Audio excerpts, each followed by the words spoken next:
Episode number 4, today I'll talk about being able to work with injuries, what type of riding you need to be doing up to race day, and mountain biking.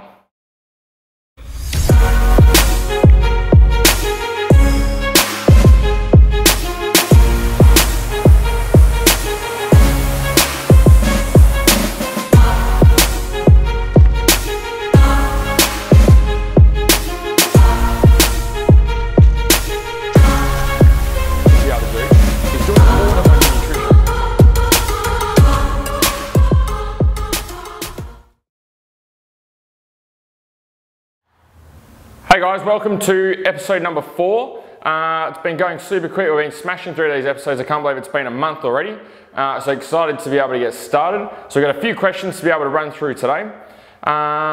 Didn't go mountain biking on the weekend. The last few months have been going, or last few weeks have been going for a little bit of mountain biking on the weekends, but hopefully be able to get out there again this weekend and get on the bike and give the trails a bit of a workout. So Jeremy's going to give Jeremy's got our first question for today, so it's our first question, Jeremy. Nick Bass asked, how would you best prepare yourself for race day with on-the-bike training? Awesome, Nick. So Nick's talking about being able to prepare in terms of the on-the-bike stuff. So obviously so far we spent a lot of time on the off-the-bike stuff, everything you need to be doing in the gym or outside of on the bike. So in terms of what we need to work in terms of on the bike, is you want to try and be working, it's kind of a little bit out of my field, I would say, because I'm specialising more in the strength and conditioning component. But my advice, similar to what you do with training, is try and lower the intensity of your riding and racing, try and work more on skill. So exactly like we do with our training, working on lower intensity stuff, which I think we touched on in our last episode, or maybe in the episode before. Being able to work on just working on the skill side of things. It's a little bit out of my field, so I don't feel 100% comfortable answering that specific question in terms of on the bike stuff. But my recommendation would be, since you've asked, is to work more on the skill side of things. Be able to lower the intensity, not go out there and flog yourself for long motos and run yourself into the ground. You want to make sure that you're fresh and ready to go, but you also want to make sure you spend a little bit of time on the bike, you're comfortable with what you're doing, sticking in your normal routine, and then ready to be able to go for race day. So as best as I can answer that question for you, Nick, that would be my recommendation with riding up until race day. So I hope that helps. I hope that gives you a little bit of something to be able to work towards. But my recommendation in terms of the actual riding stuff, see if you can actually find someone that that's riding or racing at a high level, or even a coach. So if you have a riding or racing coach that you're able to contact or that you've worked with before, find out what they recommend for you, because that's really their field and what they excel in the most. So I hope that answers your question, Nick. So what was our next question, Jeremy? Mark Payton asked, I've heard good things about interval training. How many times a week should you do this, and does it fully replace cardio? I mountain bike for cardio 3 to 4 times a week. Cool, awesome. So what was his name, Mark? Mark. So Mark's saying, so Mark's obviously doing a bit of mountain biking at the moment. So Mark, to be able to answer your question, interval training does completely replace cardio. When we're doing normal long distance cardio, we're teaching the body to work at a constant intensity. What we want to make sure is that the body's not taught to work at a constant intensity. We want to teach it to be able to work at varying intensities. So you want to be able to make sure that we're replicating what's happening on race day. When you're out there on race day, there's fluctuations in intensity. It's not a constant intensity. It's not like cycling or running or swimming where you just have the same repetitive motion over and again and again and again. It's constantly changing throughout the track. As you hit corners, as you hit jumps, you hit braking bumps, the track gets rougher, we hit certain parts of the track. The intensity is always changing. So if we have our longer distance cardio and we try and combine that together with interval training, then we're not going to get the best results in terms of transferring over for race day. It'll probably help your mountain biking, you get a shit ton better at mountain biking, but I'm assuming that your goal is to be able to help you with race day, Mark, or riding. So you want to be able to, in terms of mountain biking, it's okay to mountain bike. So actually, like I was just talking about just before we started, I've been doing a bit of mountain biking recently, but it doesn't take away from my normal training. Okay, I don't not do my normal training during the week and start mountain biking 4 times a week. I do the mountain biking on the weekends because it's something I enjoy doing, not something because I want the benefit of it to be able to help with other parts of my training or a certain sport. So what you need to be able to do is make sure that in terms of the mountain biking, finding out the reason why you're actually doing it. Why are you going mountain biking? Are you mountain biking because you enjoy it and that's the sport and that's the thing you want to do well at? or are you actually going and mountain biking because you feel that it's going to be beneficial for racing? If it's the second option, then what I would say is cut back the mountain biking to once a week and be able to implement interval training consistently, because that's going to have a high level of transfer over to riding and racing, and it's also going to help you mountain bike as well. So when you go and mountain bike on the weekend, you're going to feel a bit better as well. But it's all dependent on your sport. Like I always talk about, it's the goal first, then reverse engineer. So if you want to get good at mountain biking, then spend that time on the mountain bike. If you want to get good on motocross bike or out on the weekend on race day, then eliminate the mountain biking and be able to work on the interval training.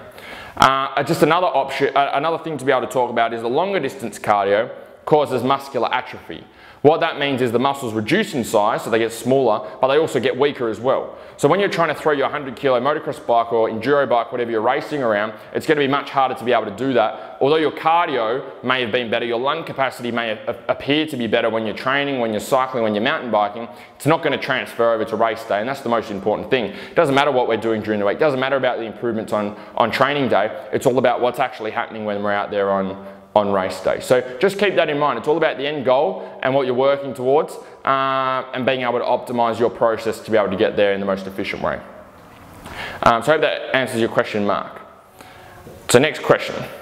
Joshua Mathers asked, what are some things we can do if we have an ankle injury and are trying to get the strength back? Cool, awesome. So ankle injuries, Josh. So in any type, we'll talk about injuries in general, Joshua. What we want to be able to make sure is we want to be able to make sure that when we have an injury, there's a couple of things that we need to do. Number one, we're optimizing the rehabilitation process of what we're doing in terms of that particular injury. Number two, we're working on maintaining our strength and conditioning as best we possibly can without interfering with that rehabilitation process. So riders and racers tend to go two ways here. Number one, they will try and train through the injury so the injury never heals, and they carry it all through the season and potentially make it worse and train at a much lower level than what they should. Number one. Number two, they go the complete opposite. They don't do any training at all and they take a few months off and everything goes backwards. We want to work on optimizing the rehab and progressing with your ankle, but we also want to make sure that we're maintaining consistency with our training and at least maintaining. So in terms of fitness, strength and conditioning, it takes a lot less effort to maintain your fitness and strength than it does to make progress. So in other words, if you're training say 5 or 6 times a week, you can cut down to 3 or 4 times a week, okay, and you can probably maintain where you're at in terms of strength, okay? Whereas if we are progressing, we need to make sure that we're doing more volume, we're doing more work to be able to progress. So it takes a lot less effort to be able to maintain. So that's something to keep in mind with our training. Now, because you've got an ankle injury, we don't want to make sure that we're not aggravating that. So if we're doing things like squats and deadlifts and you can't weight bear on it, then we want to be able to make sure that we're not doing any weight bearing stuff that's going to hinder our rehabilitation process. So things that we can work on, you can work on seated overhead press, you can do bench press, you can do bent over rows while you're on a bench. Maybe you can work on pull-ups and a little bit more body weight strength. So all this stuff isn't optimal. It's not what we want to be working on, but it's going to be better than doing nothing, okay? Which is what a lot of riders and racers do, is they get injured and they go, oh, I can't train, that's it, I'm going to have a few months off. And then they come back, but they don't realize that with your training when you're progressing and making progress, we're going up, okay? When we stop, when we stop exercising, so let's say you've hurt your ankle and you have a few months off, your progress doesn't stay here. It actually goes backwards. So we've put in all the hard work, we're climbing, getting fitter and stronger, then we go down, okay, over the 3 months that you stop training. And then you start to train again, and then we go back up. Meanwhile, we're progressing along the timeline here. So we're going down, and then we're going up, which means that we've got this big patch here where we actually haven't made any progress. A whole bunch of stuff's happened, and we're in exactly the same spot. So if we work on maintaining, then when we get better, then we can just keep going and start from where we left off, rather than starting from the beginning or going backwards. You don't want to be detraining. So consistency with training is important, but the most important thing is the rehabilitation of the injury, making sure we're healing that as quickly as we possibly can. And then when we're able to do that, then secondary, working on strength and conditioning and maintenance, which is very, very important. So I hope that answers your question for Joshua. I know injuries are tough. It's tough to be able to work with them because it puts you out of routine, and it's a very testing time for drive and motivation, because you're going to find that they're not as high because you can't do the things that you normally want to do. Maybe you can't go on the bike as much, you can't do the training movements you want to do, you can't do the things that you want to do, but staying in that routine and being consistent is the most important thing that'll be able to help you. So I hope that gives you something to be able to start with at least. to be able to work with. So today's question of the day. Trying to think of today's question of the day for you guys to be able to answer. So the question I want you to be able to answer is, I want you to be able to post down below. I want you guys to try and use this comment section as a way to be able to find a training buddy. So accountability is very, very important. Whether you have a coach or you have someone to be able to train with or you have a program to follow, you need someone to be able to help you to be able to be there, whether that's on an online basis, whether that's in a one-on-one basis. You just need someone to be able to help guide you, and specifically through those tough times. So I want you guys to try and pair up, and I want you to use this episode to be able to find a training buddy. So I want you to post up for me below. I want you to post up your full name. I want you to post up the type of racing that you do. And I want you to post up the state and the city that you're in. Okay, so I want you to post up your full name, the type of racing that you do, and the state and city that you're in.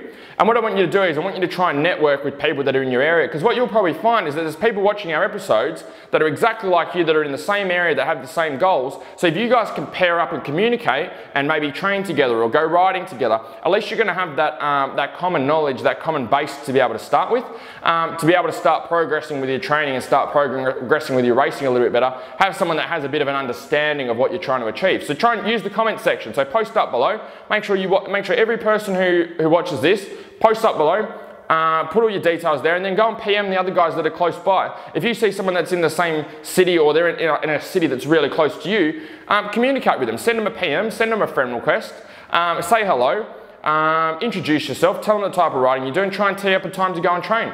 And that's what's going to be able to help you the most with your training, having that accountability and having that buddy there.